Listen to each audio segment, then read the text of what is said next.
What's up, guys? It's your boy Chrysalis here, and I am here at the closest that I can get to the Criterion Closet, the Criterion collection at the Barnes & Noble. And I'm going to pick out some movies since there's a 50% off sale, and it's my birthday, so I'm gonna splurge a little bit. So, yeah, here we go.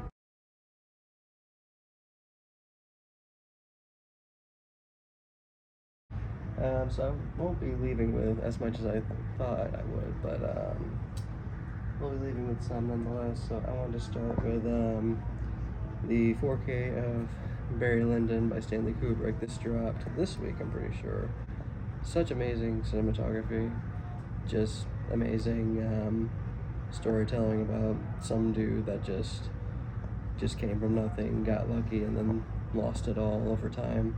Just great Stanley Kubrick movie.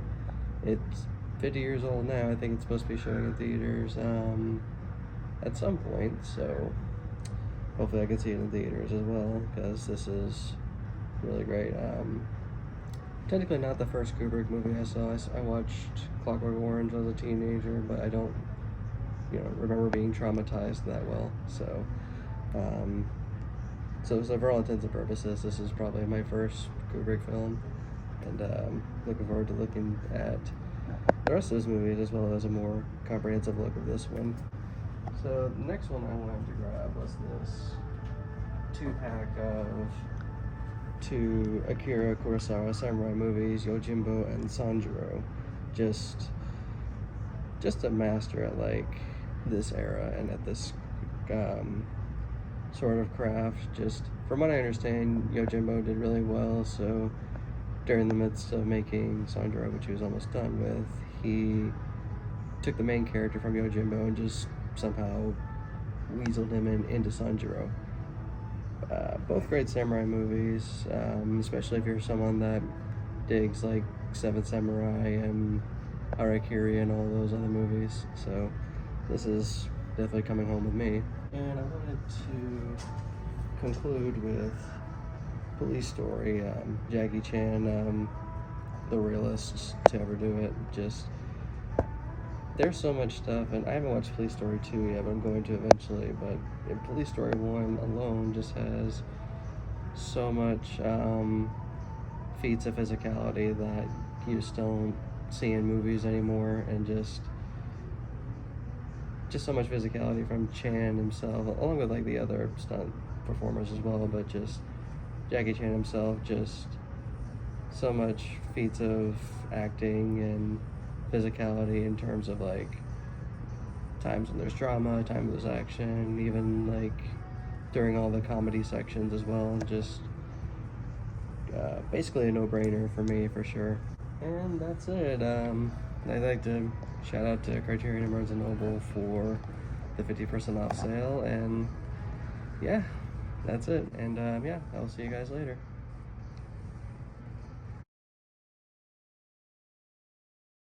Okay, so I recorded that for my birthday. I can't remember if I mentioned that in the video or not. If I did, then I'll just edit it out, no big deal. Kind of slightly disappointed that the pics that I was hoping to show off were not at that particular Barnes & Noble, so in passing, I had ended up taking advantage of the sale and ordering the ones I did want to show off online, as well as finding them in a different Barnes & Noble. Also, I ended up getting quite a few of them. You can see it like in the background between, like sandwiched between me and the closet door. So yeah, once I get the rest of my collection or the rest of my haul in the mail, I will continue this video and show you what I got, since a majority of what I ended up getting was films that I still have not watched yet. So I'll breeze through all of those for sure. So the ones I'm going to show you are the ones I was hoping to show off at the Barnes & Noble. And yeah, so here we go. Also, quick shout out to my girlfriend, by the way, and other than just being awesome. She was just a great camera woman in general for me, and in a lot of ways, I don't think I ever would have filmed in public like that ever. So yeah, huge shout out to her for instilling that kind of confidence in me. She's the best. Anyhow, kind of piggybacking on older foreign film coming from Asia, back in the day, in about 1953 or so, let me cheat real quick. Nope, 1954. I was a year off. I was so close.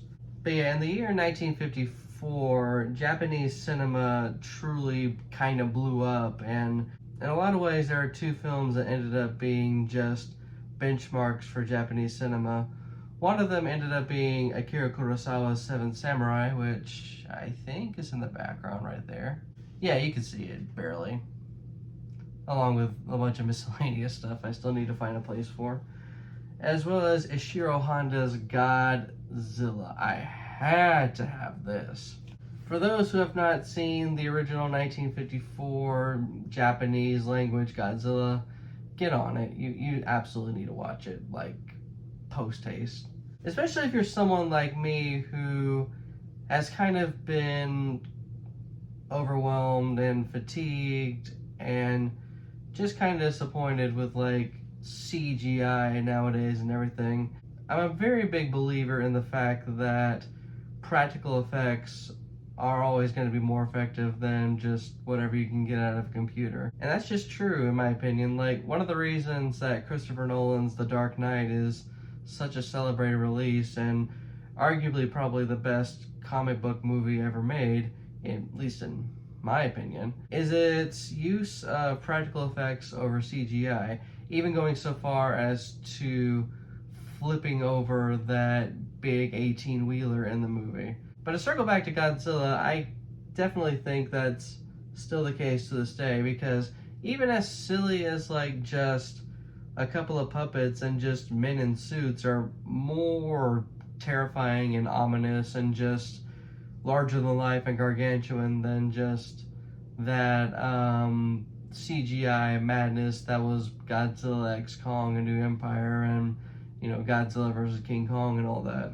Fine movies in their own right, even if I'm not too big a fan of them, but I will always prefer this Godzilla. Like the OG, how do we make this come to life within a year Godzilla. So I definitely had to have this one, and you should definitely get this too. It actually has both versions of Godzilla. I just come to find out actually reading the box. It has the Americanized version called Godzilla King of the Monsters in it. So if that's more up your alley than the OG Japanese Godzilla, then definitely get this Criterion copy. I don't know. I'm a bigger fan of the Japanese one. What can I say? So I'm not going to spend too much time talking about this one, but another pick that I was hoping to get for the video was something that I kind of grew up with through my parents. Originally I was going to get something that my dad had introduced me to that was in the Criterion collection, and something that my mom introduced me to that was in the Criterion collection. But as far as my dad went, I wanted to get Miller's Crossing, but I really wanted to rewatch it first, and I just ended up never getting the opportunity to. However, I had remembered that not only did my mother love this movie, but I'm pretty sure my dad also loved this movie quite a bit. And this movie is, of course, Rob Reiner's The Princess Bride. This is such a really good pressing. Look, it literally looks like a storybook. It's so cool. Rob Reiner was certainly a director that, upon doing some research, I had figured out that he kind of had the 80s and 90s in a chokehold in a way. Not just putting out this movie, but also putting out This Is Spinal Tap, When Harry Met Sally, A Few Good Men, just a lot of really good movies, and movies that my parents, or maybe your parents too, if you're of the similar generation to me, saw either in theaters or, you know, they just ended up catching on cable at some point during the 80s and 90s. And The Princess Bride was definitely no exception. I'm pretty sure this and When Harry Met Sally are probably my mother's, like, top 2 movies like of all time, or it definitely feels that way, because it felt like just about any time during when I was growing up, whenever it was on the TV or whatever, there was always some kind of opportunity to try to watch this movie. And I can definitely see why. I mean, it's hilarious, it's objectively funny, and it's just great storytelling, just super well done characterization of our characters in the movie, and it's just great and a classic. I'm just gonna say it, it's a classic. And this last one I wanted to show you was actually fairly important to me, because this was the movie that really just set my movie adventure off in early 2024. I had made this New Year's resolution like towards the tail end of 2023 to just watch more movies. Like, I had gone through a lot of hardship in late 2023. I had to end my previous marriage. I had to get a new job, and just a lot of stuff ended up happening that I'm not gonna go too deep into, because I'm not trying to make this super personal. And the first movie I ended up watching at the start of 2024, because I had found myself relating to themes as well as just actual things that were going on in this movie, it would be Noah Baumbach's Marriage Story. I'm obviously not going to divulge too much into my personal life, obviously, but I was fortunate enough that the circumstances of my breakup ended up not being anywhere near as bad as what Scarlett Johansson and Adam Driver's characters went through in this movie. This is just an overall solid release. If you've got a Netflix account, if you haven't watched it yet, you definitely should. Or if you don't really fuck with Netflix like a lot of people do, then the Criterion copy is right here, and you can get it for like 30 bucks, I think. This was definitely my introduction into Noah Baumbach as a writer and director and just overall filmmaker. I ended up watching Frances Ha like somewhat recently after I had watched this one, and I actually have that copy too. It's somewhere in the dresser. I think both Adam Driver and Scarlett Johansson are just so great in this. Laura Dern is fantastic in it. She deserved that Oscar. And the late and great Ray Liotta just really killing it. I'm surprised he ended up not getting enough recognition for his role in the movie. Alan Alda's in it. There's just a lot of really good talent that went into this movie. I think Randy Newman also did the score. Like, yeah, it's just a solid movie in my opinion. And again, one that I just ended up relating to, and watching this movie, seeing like both point of views of this dissolving and disintegration of a marriage definitely gave me more perspective in just trying to be a better partner in the future, and overall just a better person, and just listening better and being able to do empathy and all that. Do empathy. I'm not good with words. But I think first and foremost, in a lot of ways, I thank Marriage Story for being the movie that helped me embark in my journey in film, because I had always been into film like since a teen, and if things went a different way, I would have ended up starting a channel for just film back in the 2010s instead of reviewing music albums. It kind of just is what it is, and like when the shit hit the fan, movies ended up being the cushion that just ended up like alleviating the fall. So yeah, shout out to Marriage Story, shout out to Noah Baumbach. But yeah, on a lighter note, I think what I'm gonna do is I'm gonna speed run through my haul from the 50% off sale, and then when just more of it ends up coming in, I'll just splice like another video, and yeah, it's gonna be very interestingly edited for sure. So I'm gonna head on over here and get my stuff. Sorry for the mess. Here it comes.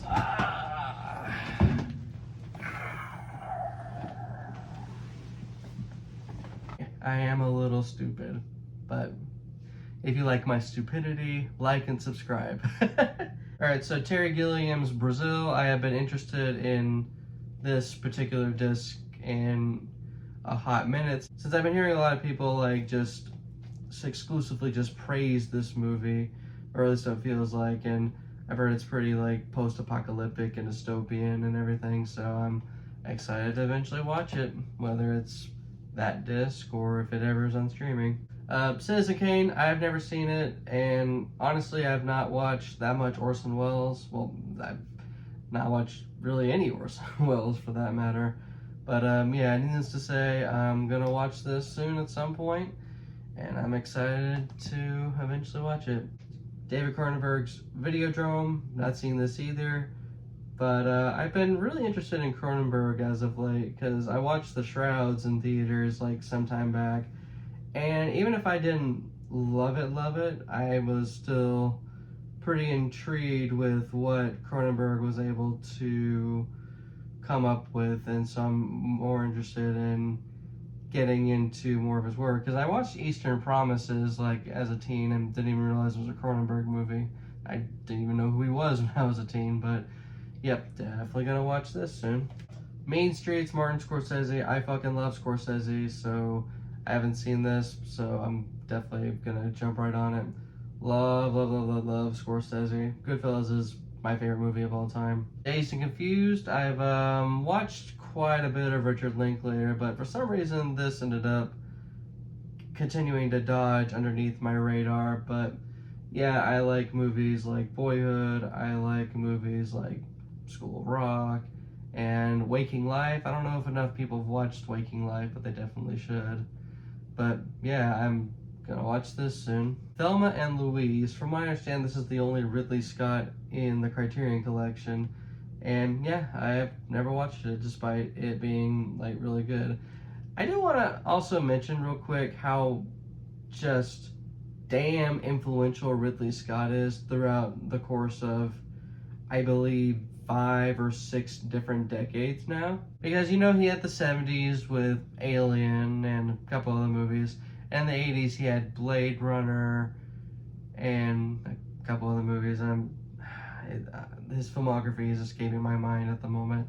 In the 90s he had like Thelma and Louise, and the 2000s he had movies like Black Hawk Down, and as well as Kingdom of Heaven, a few other movies. And the 2010s he kind of came back with the Alien franchise with Prometheus and Covenant, as well as putting out some other movies. And he's still going. You know, the 2020s he had The Last Duel, Gladiator 2, Napoleon. It just feels like throughout at least 2 or 3 generations, Ridley Scott has been there. And I just feel like they should consider putting more of his filmography in the collection. Thelma Louise is definitely a great star from what I understand. So Criterion, if you're watching this, more Ridley Scott, please. Get on it. Okja by Bong Joon-ho. I already own Parasite, and I already own Memories of a Murder, so yep, this felt like a no-brainer to me. I haven't watched it, but eventually I will. I just really haven't had like a ready access to a Netflix account, and when I did, I just was feeling other movies, so definitely gonna watch Okja very soon. Virgin Suicide by Sofia Coppola. Oh, hi, what the hell?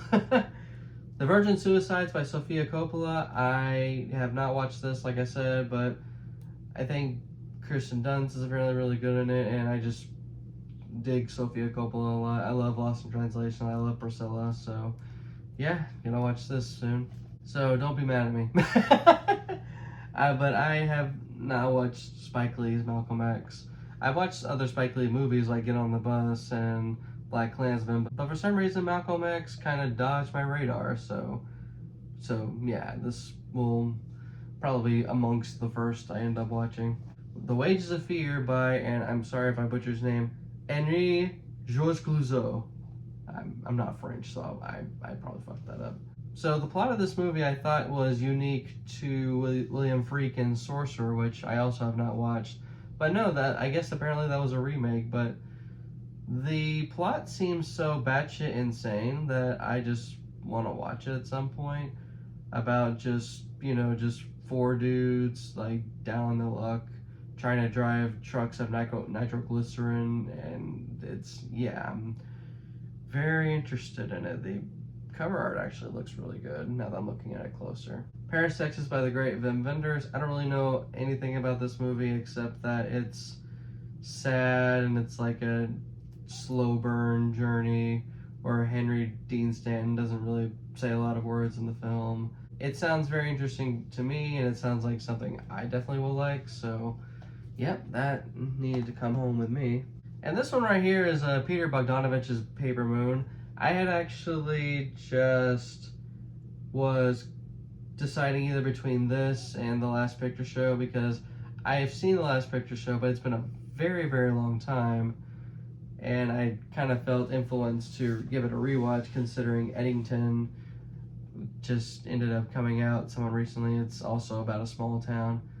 But yeah, Paper Moon, I ended up getting this instead because I just been really interested in it, and it's been blowing up lately, so yeah, I'm gonna watch that very soon as well. And another movie I'm going to watch very soon, because he's got a new movie coming out in September, Punch Drunk Love by Paul Thomas Anderson. I don't really know too much about this movie except, one, it's got Philip Seymour Hoffman in it, two, it's directed by Paul Thomas Anderson, whose work I really dig. And it's also got Adam Sandler in it, in what I understand to be a criminally underrated performance. So yeah, I can't wait to watch it. Alright, that's my collection so far. I'm still waiting on 2 more to come in the mail. So the next time you see me, I'll be wearing a different shirt and I'll just look different in general. Yep, it's been a while, and now I'm finally going to get the last clip done. These 2, I was literally waiting on 2. Criterions actually came in the mail like in late July, and yeah, I'm finally going to show you the rest of my swag, show you the rest of my haul. But before I do that, I want to show you a couple other Criterions that I have gotten since then. The first one being Norman Jewison's In the Heat of the Night, starring Sidney Poitier and Rod Steiger. I had a brain fart for a second. I've never seen it, but I'm looking forward to watching it because it's won Best Picture and it's got the GOAT Sidney Poitier in it, so I'm excited to watch it at some point. Also, I was really excited to find this. It's Nashville, Robert Altman. This was at a secondhand big store called McKay's when my girlfriend and I went and visited. I only ever had plans to get a lot of Paul Thomas Anderson DVDs so I can prep for one battle after another. Yeah, they're right here. They're just sitting on the cabinet for the time being. I got all of them except for Hard Eights, considering that it's kind of hard to find a physical copy of it. And the ones on Amazon are like kind of shifty and they're like 30 or 40 bucks. So I'm just gonna see if it's streaming somewhere, or I'll just rent it or something. But yeah, Nashville. Was really excited to see this at the store, not only in great condition, but also just now I can finally watch Nashville, because outside of like maybe next month when they do plan on putting all of Robert Altman's, well, it feels like almost all of Robert Altman's movies on the Criterion channel next month, you can't really watch this anywhere except for like, digital, or you find a copy like this. And I'm very surprised to find this considering that it's out of print and in such good condition. So, whoever gave this up, shout out to you. I will definitely be watching this very, very soon. Mind you, that's what I said after I bought it back like a few weeks ago, but things happen. The final 2 for my haul I wanted to show off, starting with Michael Mann's Thief. I don't know if you can see it very well because of the light or whatever. Now I feel like I'm actually in the Criterion Closet. I love those videos, but they'll show off like, I'm trying to do it on purpose. But yeah, they'll show off like the movies and like the light will just beam right on them, and you can't even see what the hell it is. But yeah, Michael Mann's Thief. I've heard a lot of people talking about this movie. I know it's a Michael Mann movie, I know it's James Caan, and a lot of people love this movie, so I'm really looking forward to eventually getting to watch it. And the last one I want to conclude with is actually David Lynch's Mulholland Drive. Shout out to the GOAT, David Lynch, who we sadly lost earlier this year. I believe because of emphysema, or I don't know if they ever revealed the exact cause of death, but yeah, just a lot of complications, and we truly lost a legend and a visionary and just one of the most unique forces in the craft. And Mulholland Drive is definitely no different. I love this movie.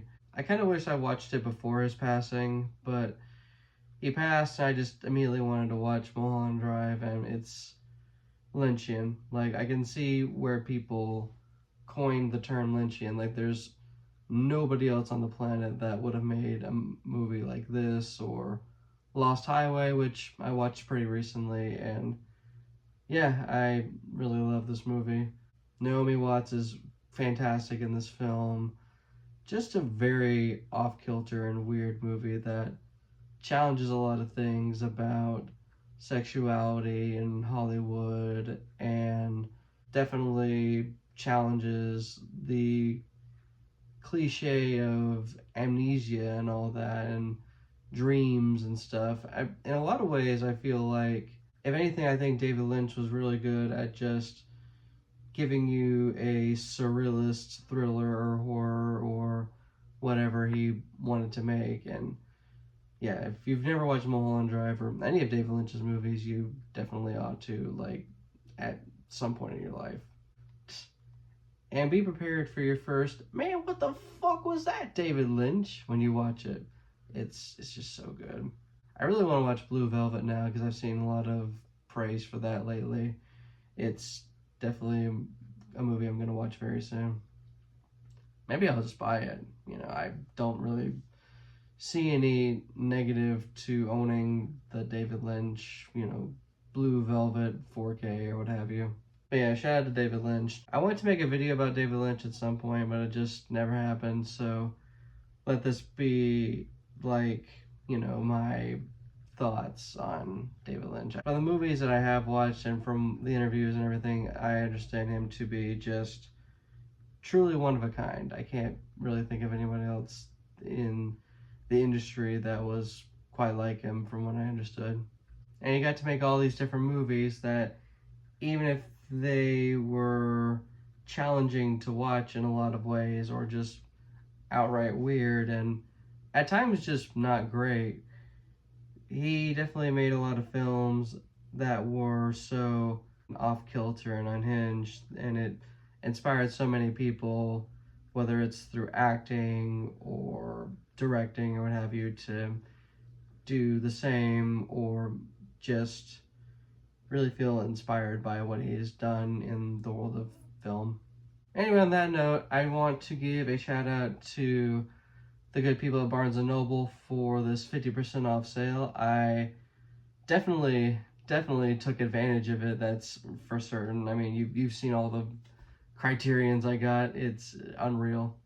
Next time they do a 50% off sale or any kind of sale of that nature, I'm definitely going to hop on immediately and get some more, since I really like the packaging. I really think Criterion not just doing a damn good job when it comes to the preservation of film, but also just really giving us what I feel to be our money's worth. You know, it's not just the movie or an extra Blu-ray copy of the movie. It's all these special features, and they put all these like inserts that's got like art and essays and all this other stuff in it. They really do care about like what goes into their packaging. That's for certain, or at least to me, that just feels very apparent.